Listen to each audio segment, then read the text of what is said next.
Я проповедую сегодня вам от Евангелия от Иоанна. Евангелие от Иоанна, 9 глава, первые 4 стихи. И проходя, Иисус, проходя, увидел человека слепого от рождения. Слушайте меня. Иисус увидел человека слепого от рождения. Аллилуйя. И проходя, увидел человека слепого от рождения. Ученики его спросили у него: Рави, кто согрешил, он или родители его, что родился слепым? Иисус отвечал: не согрешил ни он, ни родители его, но это для того, чтобы на нем явилась дела Божия. Аллилуйя. Мы верим, что есть дела Божия в том, чтобы исцелять. Когда Иисус проходил, он видел этого слепого. Он говорит, что здесь слепой, я помолюсь за него, и явится слава Божия. Иисус помолился, и слепой стал зрячим. Здесь написано 4 стих, Иисус говорит: не должно делать дела пославшего меня, пока день. Приходит ночь, когда никто не может делать. Не должно делать дела пославшего меня. Кто из вас знает, что те же самые дела у нас есть сегодня? И что мы должны делать те же самые дела? Дела пославшего Бога – это исцелять больных. Вы слушаете меня? Дела Божья – это исцелить больного, сделать его крепким и здоровым. И Бог здесь, чтобы проявить это его дела. Вы знаете, я читал вам только что, Библия говорит: ибо я послал вас и поставил вас. Бог поставил меня. Он говорит: я поставил вас, чтобы вы имели власть исцелять больных.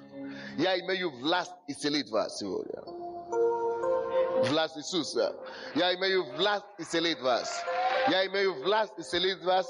Я имею власть исцелить вас сегодня. И вы подниметесь, и вы будете здоровыми. Евангелие от Иоанна, 9 глава, с 1 по 5 стихи. С 1 стиха по 5. От Иоанна 9. Кто помнит о чем семинар? Прорыв, так? И какое слово Бог дал нам, нашей церкви? Год чего? Год процветания. Бог хочет принести процветание в вашей жизни. Аминь. В этом году вы будете иметь больше, чем вы желали иметь в начале года. Я пророчествую вам, что в этом году, если ты ожидал $100, Бог тебе даст $150-200. Если ты молишься за машину, Бог тебе даст не Жигули, он даст тебе импортный. Если ты молишься за квартиру, Бог тебе даст больше, чем ты ожидал лучше. Все, что ты ожидаешь от Бога в этом году, Год процветания, ты получишь больше, чем ты думал. А если ты не получишь тогда, когда ты думаешь, что ты получишь, это потому что Бог твое время, а не Божье время. И это потому что Бог улучшает твое чудо, чтобы ты лучше мог получить. Аминь.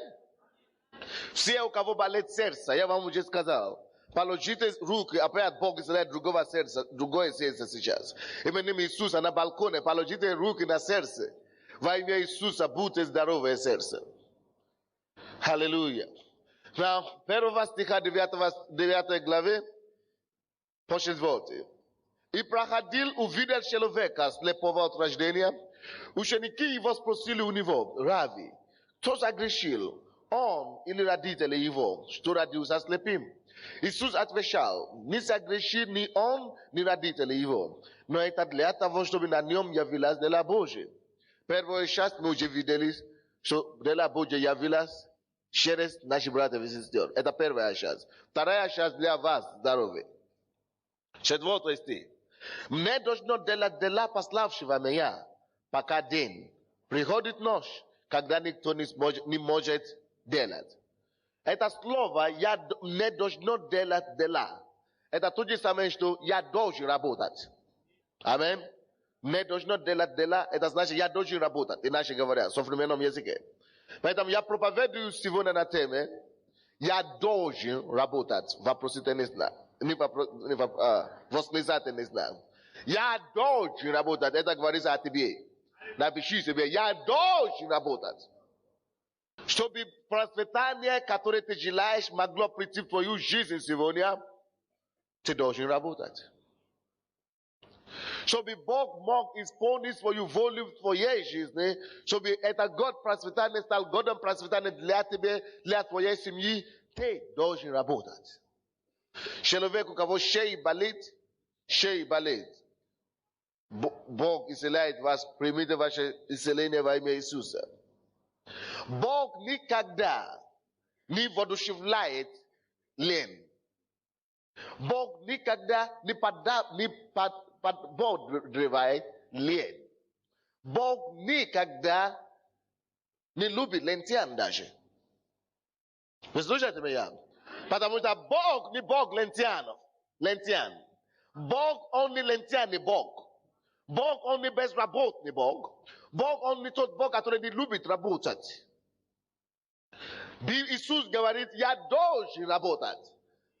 Иисус работает, Бог Отец работает, Дух Святой работает даже сейчас. Аминь. Библия говорит нам, что в начале в Деянии апостолов, Бытия, мы видели, что Бог, Отец, сотворил небо и землю, и все то, что в небе 6 дней, только 7-й день отдыхал. Он работал. Братья и сестры, даже Бог, слушайте меня, не то, что даже президент работает, но даже Бог работает. Вы слушаете меня? Бог очень благословит тебя. Если ты член этой церкви, Бог очень тебя благословит. Но ты должен работать. Библия говорит, что мы есть храм живого Бога. Есть такой. Первое послание, или второе послание Коринфянам, 1 Коринфянам 6, 16-17 стих. Библия говорит, что мы храм Бога живого. Аминь. Это значит, Бог живой Бог живет в нас. Если Он живет в нас, и Он есть трудящий Бог. Если Он живет в нас, Он есть Бог, который говорит себе, я должен работать. Какой тогда мы должны быть? Мы должны быть похожи на Него. Мы тоже должны, если Он работает в нас, если что-то двигает в тебе толкает постоянно, ты не можешь сидеть, сложа руки. Ты будешь работать. Вы слышите меня? Ты будешь работать. Потому что Бог, который живет в тебе, Бог, который тебя спас, твой Отец есть трудолюбивый Отец. Какой Отец не любит, чтобы его дети были похожи на него? Или какая мама не любит, чтобы дети были похожи? Все родители хотят, чтобы дети были похожи на них. Вы слушаете меня? И Бог хочет, чтобы ты был похож на своего отца. На твоего отца. Бог мне конкретно это говорил. Что ты знаешь, есть многие люди, которые не получат это благословение в этом году, а церковь сама будет процветать. Но есть некоторые, которые не получат это процветание, потому что они не хотят работать, не могут работать. Но Бог заинтересован, чтобы ты получил это благословение. Поэтому Он мне побуждает тебе говорить о том, что даже Иисус говорит, что я должен работать. Должен – это слово не слово компромисса. Слушайте меня?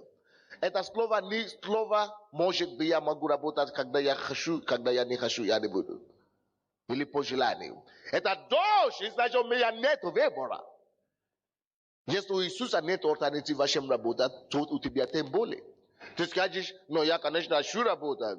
Я жду, когда мне предложат вот такой бизнес, сделку крупную. Это я жду, я готов работать, конечно. Так глупость так говорит. Если ты мудрый человек, ты знаешь, что пока ты ждешь чего-то, ты должен пока делать что-то тоже своими руками. Потому что только когда ты будешь верить малым, Бог тебя поставит над большими. Вы слушаете меня? Ты должен быть верным малым сначала. У тебя должно быть что-то малое, то, что Бог должен благословить. Бог говорит, что я размножу плодов труда твоего. Но слушайте меня, пожалуйста, как он размножит плода труда твоего, если у тебя вообще плодов нету? Что он размножит? Откуда? Ноль. Вот, размножи 0 на 1000, если ты хочешь. Сколько получится? Размножи 0 на миллиард. Останется 0. Нулом останется. Естественно, в мире то же самое, как духовно. Амен.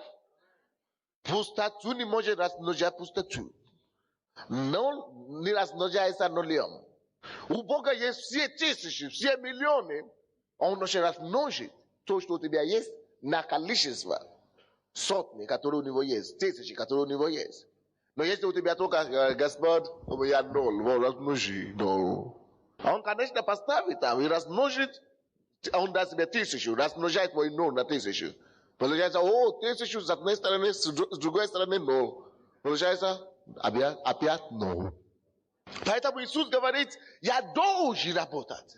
Должен – это слово обязательства. Вы слушаете меня? Это слово обязательства. Я должен работать. Знаете, почему он должен работать? Потому что он есть сын своего отца. Ибо его отец всегда работает. Давайте посмотрим Евангелие от Иоанна. Почему он сказал, я должен работать. 5 глава, 17 стих. Евангелие от Иоанна 5:17. Посмотрите Евангелие от Иоанна 5:17. Иисус же говорил им, отец мой до ныне делает. Вы знаете, это слово делает не совсем удачно по-русски. Но в оригинале делает, это значит работай. Вы слушаете меня? Отец мой до ныне работает, и я работаю. Отец мой до ныне работает. Делает. Отец мой до ныне работает, и я работаю. Поэтому он сказал, я должен работать. И помните, почему он сказал, я должен работать? Потому что он должен делать то, что он видит у отца, что отец делает. Вы знаете, почему я привели эти людей сюда сегодня? Потому что когда Иисус увидел этого слепого, он сказал, я должен работать. И я говорю, Господи, вроде бы я делаю твою работу. Ты видишь слепых, ты видишь больных, и ты говоришь, я должен, значит, я должен. Потому что Бог мне говорит, Иисус говорит, я должен, потому что Бог это делает. Потому что Бог трудится. Потому что Бог это делает. И он говорит, я должен. Если Иисус видит Отца, что он делает, и говорит, я должен, значит, я должен. Делать то, что они делают, потому что я должен быть похож на моего Отца тоже. Амин. Все то, что Бог делал в Библии, или то, что Иисус делает в Библии, мы его дети Бога тоже. Иисус приложил это все нам как пример. Что мы тоже должны поступать так и делать это все. Вы слушаете меня? Но кроме этого, это говорит нам еще что-то о характере Бога. Что Бог, если Он работает до ныне, и поэтому Иисус сказал, и я буду работать. Вы слушаете меня? Это значит их характер, трудолюбивый характер. Женщина, у кого есть проблема с женским органом, Бог исцеляет вас прямо сейчас. У вас пока на такой малой стадии, но прогрессирующий, и Бог прикасается к вам сейчас во имя Иисуса. Характер Божий есть характер труда. Ты должен быть похож на него.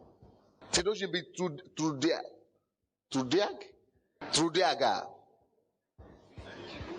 Некоторые даже боятся трудиться. Но трудиться должна быть твоя натура. Потому что это натура твоего отца. Трудиться, работать, ты не должен никогда свое лицо искажать, потому что тебе говорят работать. Ты не должен никогда выражать какие-то словами недовольства, потому что нужно работать. Всякий раз, когда работа себе дает знать, каждый раз, когда дает о себе знать работа, либо на работе у себя, либо у себя дома, либо на улице, ты должен быть такой человек, кто будет радоваться. И идти навстречу этого вызова. Говорю, да, я дети Божьи, я ребенок Божий, я Божье дитё, мой отец работает, и я работаю. Мой Бог любит работать, и я люблю работать. Именно тогда Бог увидит, что твое сердце, как его сердце. Начинает просветать твое дела, как его дела, то не просветается. Но если Бог увидит, что ты сын не похож на него вообще. Это как называется, когда сын, когда ребенок родился от чужого отца. Нет, вообще у него родители есть нормальные, а он родился без отца. Без отца родился. То есть от блуда или что-то, от глуяния. Байструк. Это на английском тоже есть такой бастард. Бастуд. Вот. Это человек, который незаконно рожден. Когда ты поступаешь не так, как твой отец поступаешь. Потому что Бог трудолюбивый Бог. Его характер есть характер труда. Он радуется, когда у него есть труд. Когда Иисус видел этого слепого, ученики начали жаловаться.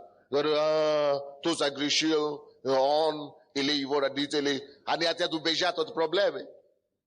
Видите как? Но Иисус не убежал от проблемы, не жаловался, не выяснял отношения. Он просто видел, что тут работа есть. Тут нужно что-то делать. Вот я похож на моего отца, и я должен идти туда. Там, где работа вызывает кого-то, я иду туда делать. Там, где есть необходимо что-то делать в церкви. Даже если меня не приглашают, но я вижу, что это есть нужда здесь в церкви. Вот здесь нужно что-то кому-то это делать. Я иду автоматически. Не надо, чтобы меня гнали. Не надо, чтобы гнали палкой, чтобы идти туда и делать. Или не надо, чтобы я указал палцу на другого. Вот, ты иди делать. Почему ты не делать? Это твоя обязанность. Тебе платят за это. Ты иди туда делать. Нет, я не дети мира сего. Я не бастуд. Я законный рожденный. Я похож на своего отца. И поэтому, когда я вижу любую нужду, я спешу это делать. Я спешу помочь в этом. Я спешу разрешить эти нужды.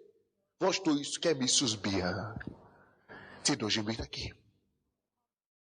Вы слышите меня? Не призваны быть такими. Ибо Отец наш с вами трудится до ныне. И я тружусь. Откройте, пожалуйста, притчи. 24 глава. Притчи. 24. Притчи. 24. 30 стиха по 34. О, я так рад, что даже люди трудятся на Троещине, в Арковском массиве. Сказали, что на Троещине зал 500 мест, а там больше половины была заполнена. Аминь. Слава тебе, Господи. Вот. 24 глава, притчи, 30 по 34. Проходил я мимо поля человека ленивого и мимо виноградника человека скудоумного. И вот все это заросло терном. Поверхность его покрылась крапивою, и каменная ограда его обрушилась. И посмотрел я, и обратил сердце мое. Идите сюда, кто-то может хорошо читать по-русски. И посмотрел я, и обратил сердце мое, и посмотрел, и получил урок. Немного поспешил. Поспешь, немного подремлешь, немного сложив руки, полежишь, и придет, как прохожий, бедность твоя, и нужда твоя, как человек вооруженный. Видите, я сказал, характер Бога – это трудолюбивый человек, Бог. Мы тоже его дети. Я сказал, кто-то побежит сюда, кто может читать по-русски. Я думал, что 10 человек побегут. А все ждут, кто побежит, кто пойдет. Кто пойдет. Кто пойдет. Все ждут. Видите, вы должны развивать в себе. Вы должны развить в себе характер Бога. Толкать себе, не оставаться в советизме, который был. Вы слышите меня? Пока приказ не придет от начальника, мужик не перекрестится.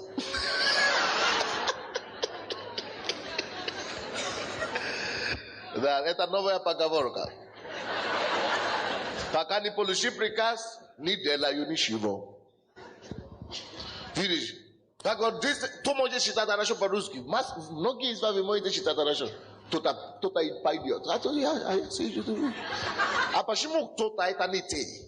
Hello? Вот о чем Бог хочет искоренять из нашей церкви. Вот что Бог хочет уничтожить. Что кто-то другой сделает только не я. Ты должен себя толкать всегда. Это характер Бога такой, быть активным, быть первым. Вы слышите меня? Вы поняли, к чему я склону? Я должен. Да, считай, пожалуйста. Да. Проходил я мимо поля человека ленивого и мимо виноградника человека скудоумного. И вот все это заросло терном, поверхность его покрылась крапивой, и каменная ограда его обрушилась. И посмотрел я, и обратил сердце мое, и посмотрел, и получил урок. Немного поспишь, немного подремлешь, немного сложив руки полежишь, и придет, как прохожий, бедность твоя, и нужда твоя, как человек вооруженный. Вы видите как? Кто-нибудь понял? Ничего, даже если вы не поняли, я помогу вам понять. Спасибо, братик, спасибо, что ты прибежал. Но вы видели, что мы считали? Разумный человек никогда не будет ленивым человеком. Человек, который имеет ум. Человек, который мудрый, он не ленивый. Вы не увидите никакого нигде, ни в какой стране ленивый. Человек, он глупец. Вы не увидите также этого человека, который умный, чтобы он был ленивый. Он всегда что-то будет делать. А ты скажешь, я умный, но не чего мне делать. Это доказательство, что ты не умный, между прочим. Потому что когда ты умный, ты всегда находишь что-то себе делать. Hello. Ты умный человек будет это делать бесплатно. Бесплатно будет делать. Он будет делать что-то, вещи будет делать бесплатно даже. Но он будет делать постоянно. Он будет бежать туда, куда его не посылают. Помогать людей и так далее. Он будет постоянно делать. Хотя ему никто не сказал об этом, его никто не попросил. Но потому что он имеет достаточно ум, он это делает. Посмотрите, пожалуйста, что здесь написано. 30 стиха. Проходил я. Это как бы Бог. Это слово Божье, так? Это как бы Бог говорит. Проходил я мимо поля человека ленивого, так? Как его узнать? Мимо человека ленивого. И мимо виноградника человека скудоумного. Знаешь, что такое скудоумный? Он маленький там. Значит, здесь он очень маленький такой.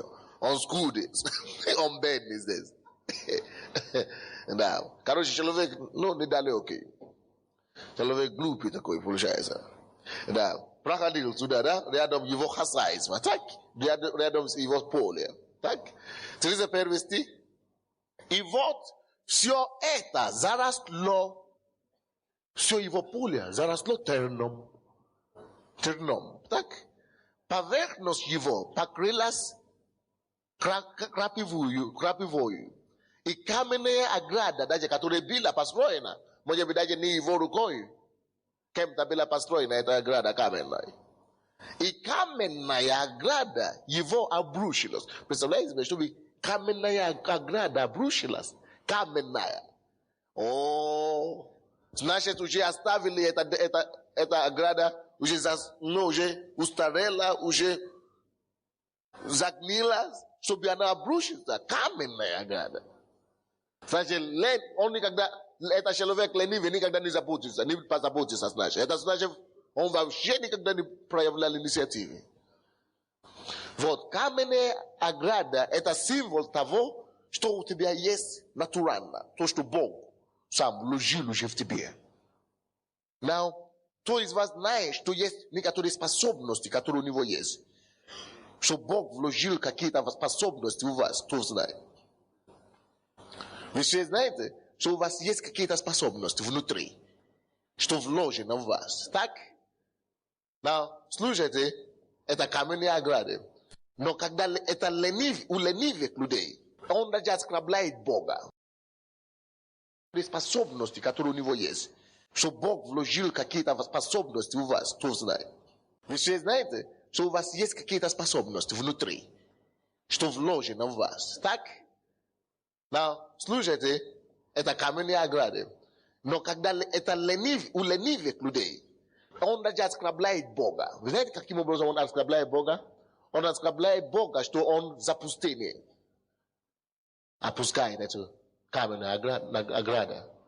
Что даже эта ограда каменная, представляете себе, каменная, дойдет до такого, что даже рушится.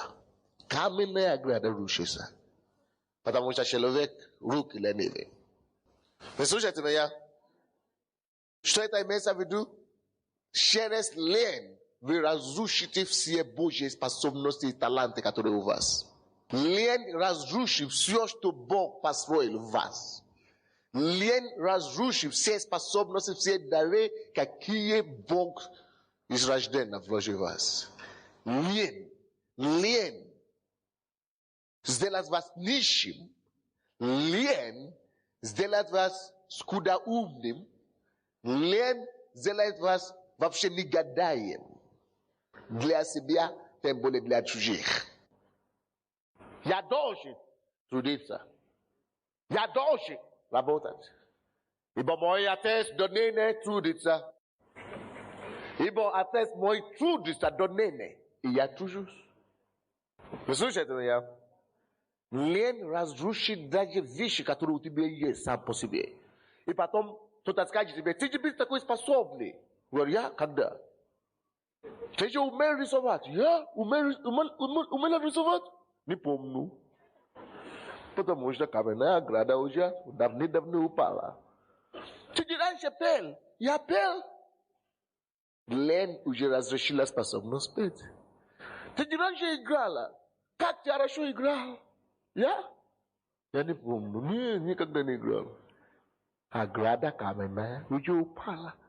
Через лень. Посмотрите дальше. 32 стих. И посмотрел я, и обратил сердце мое, и посмотрел, и получил урок. Алло, какой урок? Что даже то, что у тебя есть, через лень, ты отбираешь, ты выбрасываешь. Так дальше, это не единственный урок. 33 стих. Урок самый главный. Двоеточие. Вы видите, что после 32 стиха, он говорит, я получил урок, там написано двоеточие, да? Что есть пояснение, что за урок. Смотрите сюда в Библии свою. Урок такой. Немного поспишь, немного подремлешь, немного сложив руки, полежишь, и придет как прохожий, бедность твоя, и нужда твоя, как человек вооруженный. Что это значит? Урок, огромный урок. Как узнать ленивого? Немного поспишь, немного подремли. В 4 часа утра Дух Святой тебя будет. Помолись. Это тоже труд. Ты будешь петь сегодня прославление. Вы будете играть сегодня в хоре. Немного посплю, немного подремлю. Ты сам себе лишаешь себе даже те права, законные вещи, дары, которые Бог тебе дал. Сам себе лишишь. Чем? Немного посплю, немного подремлю, немного сложу руки. Но этим ты обеднаешь самого себе. И разрушаешь даже те каменные, вроде бы уже железные каменные, никуда не уйдет, но каменные, уже такой железный, что это у меня есть, все знают, что никуда не уйдет. что даже и это каменные ограды упадет и разрушится.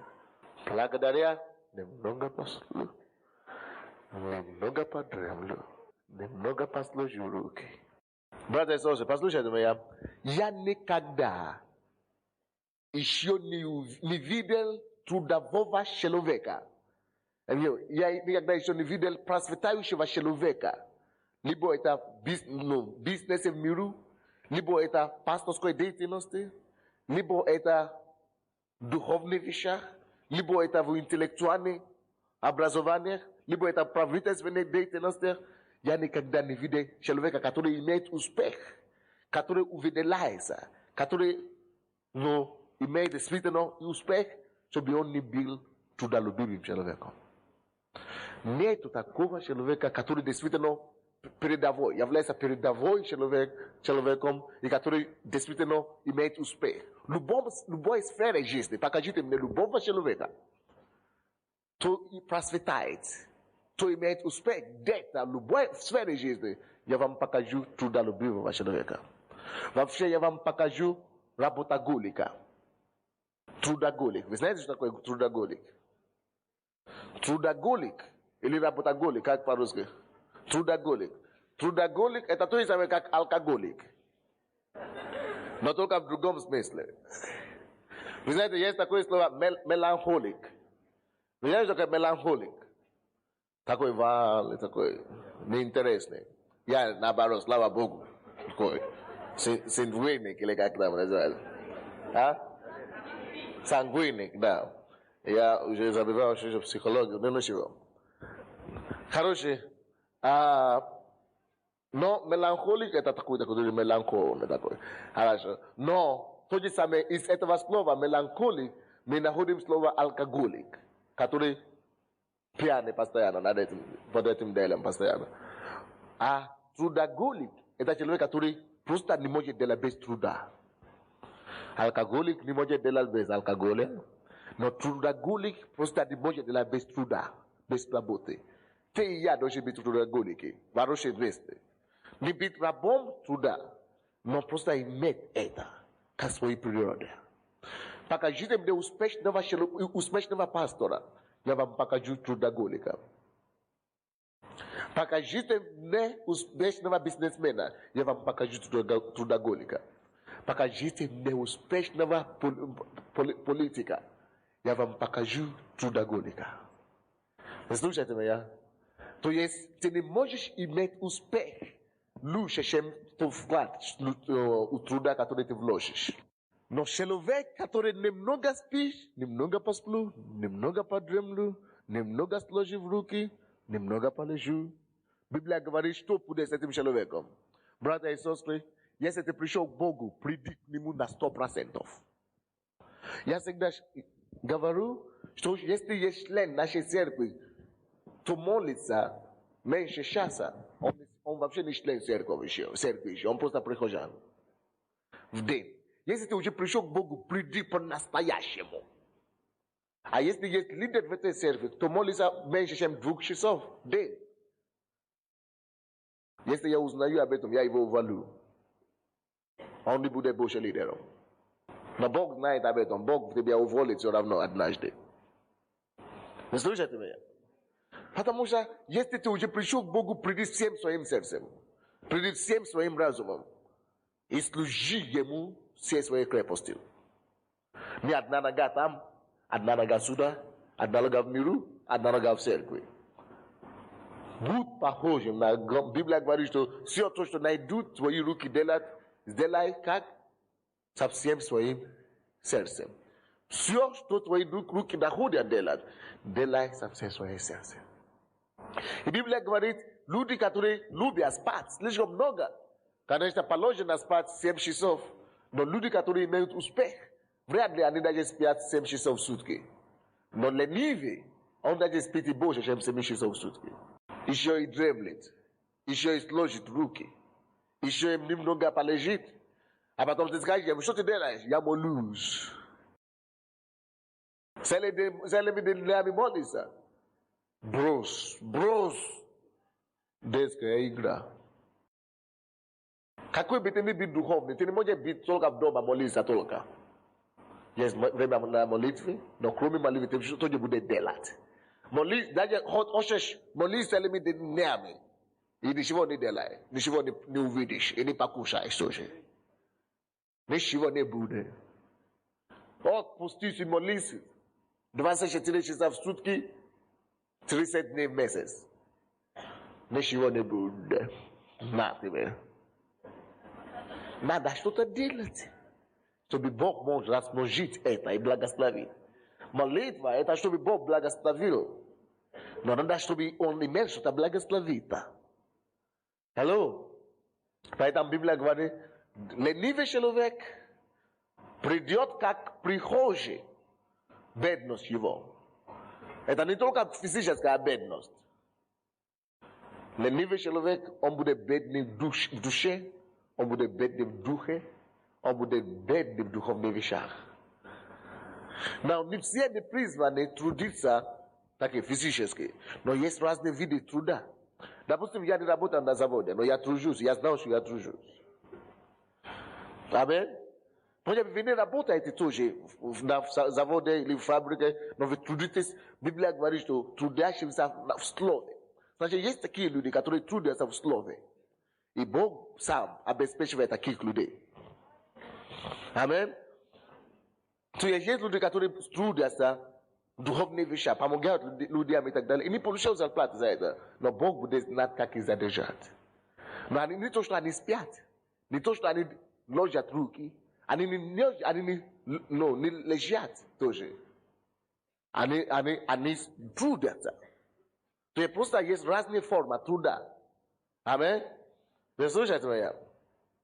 Так что, но человек, который именно спит, дремлет и ложит руки, Библия говорит, что его бедность рано или поздно придет.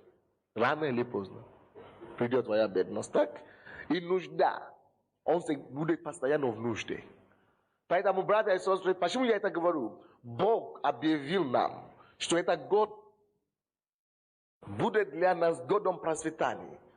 Но Бог не сказал, подскажи им, я не смогу пойти против своего слова.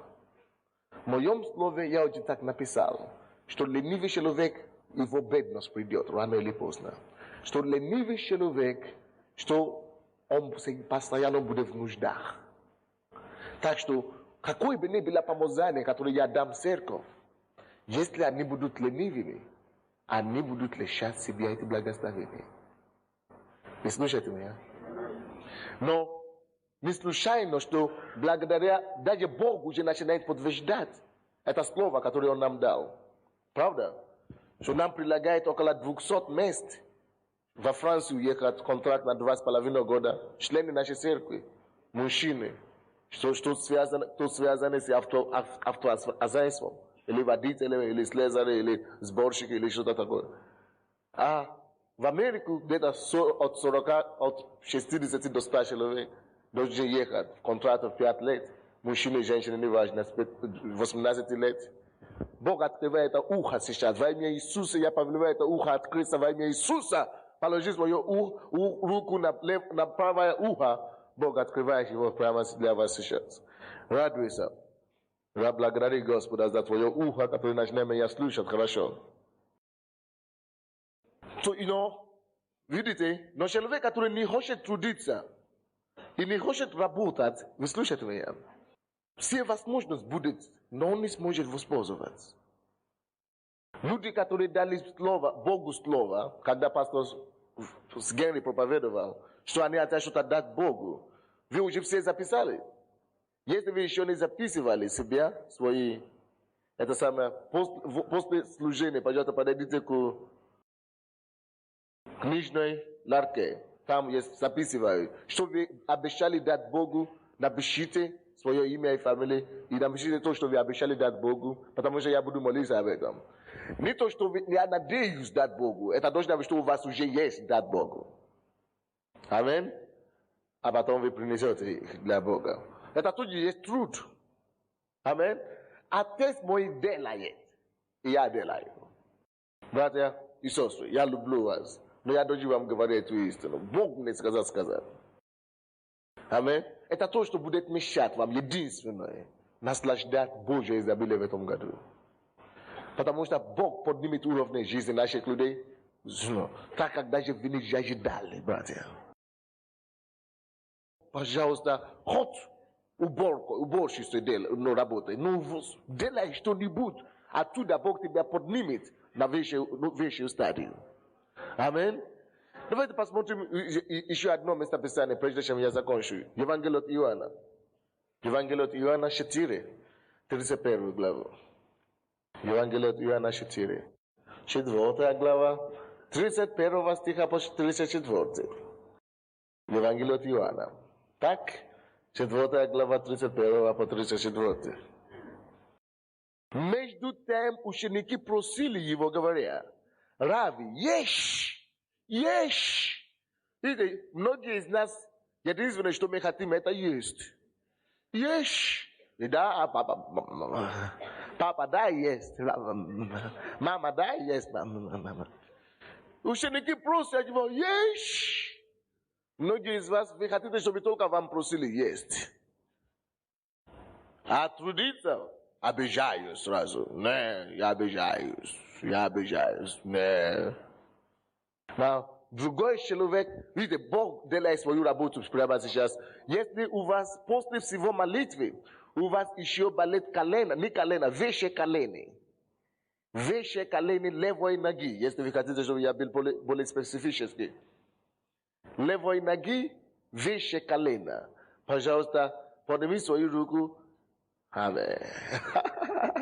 Положите руку там и получите ваше исцеление сейчас. Прямо. Положите руку на больное место, и Бог исцеляет вас. Человек, у кого болит голова, потому что у вас травма в голове была. Травма в голове. Именем Иисуса Христа, поднимите свою руку и положите туда. Голову, особенно правой стороны головы, во имя Иисуса. Жизнь и здравие в этой голове. Отец мой делает, и я делаю. Аминь. Они говорят ему: ешь, Рави. 32 стих. Но он сказал им: у меня есть пища, которую вы не знаете. Поэтому ученики говорили между собой: разве кто принес ему есть? Они только думали о еде. Больше ни о чем не умеют думать. 34 стих. Иисус говорит им: моя пища есть творить волю пославшего меня и совершить дело его. Видите, что Бог называет пищей, что Иисус называет пищей. Творить дела пославшего меня и совершить волю его. Now, братья и сестры, я знаю, что есть разные виды дела и работы на этом свете. Есть умственная работа, есть трудовой такой коллектив, такой работа, физическая работа. Есть работа для себя, которую ты делаешь для себя сам. Есть работа, которая с партнером, с кем-то, партнерстве. Есть работа государственная работа, вы работаете у кого-то. Есть работа, когда вы просто работаете как служащие. Есть разные работы, но есть одна работа, которая выше и превыше всего. Это та работа, которая определил тебя Бог через Его Слово делать. Есть некоторые обязанности, которые мы с вами имеем перед Богом, потому что Он сотворил нас. Может быть, ты не будешь проповедником, может быть, ты не будешь, туда еще там, учителем, но есть что-то, которое ты можешь делать, которое принесет кому-то пользу.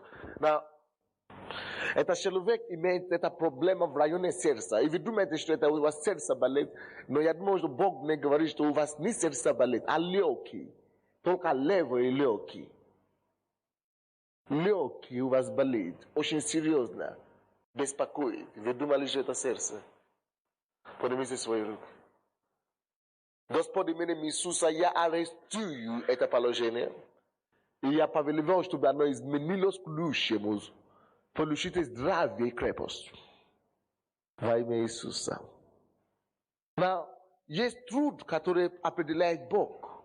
Иисус сказал: я должен.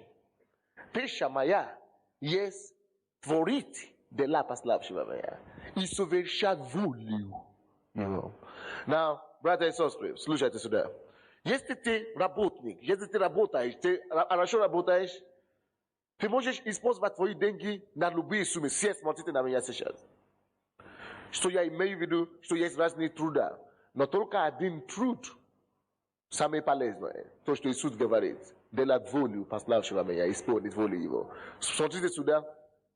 Однажды Иисус сказал одному брату, который умер, и Бог послал его сюда. Он говорит, у тебя было много денег, ты строил дома, ты покупал машины и так далее, но ты не знал, что только те деньги, которые затрачены на Царство Божие, на дела Божьи, сочтены на небе.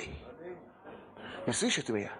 Если у тебя есть энергия, сила, ты работаешь и так далее, только та энергия, только те силы, которые потрачены на Бога или на Его дела, или на то, чтобы помочь людям, на Божьи дела здесь, только те силы, те энергии Бог будет считать твою пользу, сокровище небесное. Если у тебя есть денег много, только те деньги, те, которые пошли на дела Божьи, только их Бог считает. Когда в день суда, когда ты будешь с ним встретиться. Поэтому все, что у тебя есть, всегда имеет определенный... Почему Бог ввел десятину, принцип десятину? Потому что, чтобы ты мог хотя бы и всего то, что у тебя есть, из своего времени, из своих денег, из своих энергий, силы, чтобы ты мог иметь какой-то резерв, который идет в небесный банк. Чтобы в день суда тебя не было стыдно. Чтобы ты мог иметь что-то в своем счету, ну, на свой счет, чтобы он мог говорить, что вот, войди в покой Отца твоего. Но есть некоторые из нас, все, что мы делаем, это только для предков, для внуки, для жены, для мужа, только не для Бога. А потом все сгорает. Библия говорит, что все то, что здесь на земле, рано или поздно сгорит. Потому что эта земля пройдет. Когда все сгорит, ты туда пойдешь пустыми руками, Бог скажет, иди в ад. Я тебя никогда не знал. Братья и сестры, если у тебя деньги, определи хорошее количество, чтобы они шли на Божьи дела. У тебя есть энергия. Почему мы говорим, что у каждого должно быть служение в этой церкви? Не потому что есть что-то делать. Я придумываю разные служения, чтобы помочь вам. Чтобы у каждого хватило хотя бы какое-то служение. Чтобы из твоей энергии, некоторые из вас уже по 60, по 50, по 40, вы уже скоро умрете. А все равно на небе у вас ничего нету. Поэтому я сказал, идите в хор, пейте. Идите от больше в церкви, работайте. Делайте что-нибудь для Бога. Вкладывайте что-то на небе, небо пока вы здесь, на земле. Зарабатывайте себе что-то там, на небесный счет. Иисус сказал, где ваше сердце, там ваше сокровище. Он говорит, почему вы накапливаете здесь богатство, здесь на земле, где жар и воры могут прийти, похитить. Но лучше накаплять туда, на небо, где ни вор не придет, ни грабители не придут, но где наоборот. Ты еще придешь и получишь намного больше. Поэтому мы создаем служение. Если у вас нет служения в церкви, вы не имеете служения ни на домашней группе, ни в районе, ни в церкви, поднимите свои руки. Не так печально вам. Хотя бы молитвенную группу пойти молиться. Это тяжело? Туда расставлять цветы. Разве это тяжело? Используйте, что у вас есть для Бога. Вложите себе для неба. Не только ради себя принимайте все. Отец мой, до ныне трудится, до ныне работает, я чужу. Говоришь ли ты то же самое в своем духе? Поступаешь ли ты соответственно? Тогда мы попадем перед ним на небо. И мы станем на очереди. И мы станем перед судилищем Христовым, день суда. То он скажет тебе, иди от меня, я тебя не знаю, или добро пожаловать, верный раб мой, войди в покой Отца твоего.